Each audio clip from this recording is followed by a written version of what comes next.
Kechiga unitaz ustiga nonlarni qo'yib, suvlarni qo'yib, ko'rpa to'shak qilib, hammomda joy qilib olgan odamning videosidan keyin menga rosa negativ ketdi-da. Mayli, ko'ngilga olmaymiz, guruch kurmaysiz, bo'lmaydi. O'sha negativlar bizga ta'sir qilmagan bo'lib ketdi. Просто sizlarga achinaman-da, negativchilar. Aqllilik qilyapsan. Men u yerda kimdir ma'lumot qilayotganim yo boshqa qilayotganim yo, aqlli odam birovning xatosidan o'rnak olib, o'sha narsani qaytarmaslikka harakat qiladi. Men shu aqlli odamlar uchun bu videoni ishlayapman. Bu sizlar uchun emas, negativlar bu videolar. Sizlar o'zingizlarning yo'lingizda ketaveringlar. Alloh o'zi isloh qilsin sizlarni. Endi men aqlli obunachilarga men bu gapni aytmoqchiman. O'rtoqlar, birovning xatosidan bizni o'rnak olamizmi? Bu bizning foydamizga.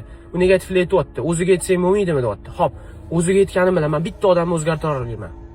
Men bitta odam emas, millionta odam o'zgartirmoqchiman. Millionta odam ko'rsa shu videoni, millionta odam kelajakda o'sha xatoni takrorlamaslikka harakat qilishini xohlayapman.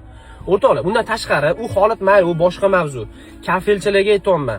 Hammomga, tualetga kirganda o'zini duosini aytib kiringlar deb aytayapman, maslahat beraman. O'zimni qiladigan ishimni aytayapman. Chunki ertalabdan kechgacha biz o'sha yerda ishlaymiz. Baribir o'zimizdan ehtiyot qilishimiz kerak o'rtoq. Negativ o'zini ko'p ham bo'lmagan, 100% dan 20%, 80% yaxshi gaplar. Endi hammaning o'zining haqiqati bor, o'zi tushunganicha yozadi. Mayli, 80% odam tushunyapsizlar, gap yo'q, rahmat sizlarga. Lekin 20% ga ham insof so'rab qolamiz, farosat so'rab qolamiz.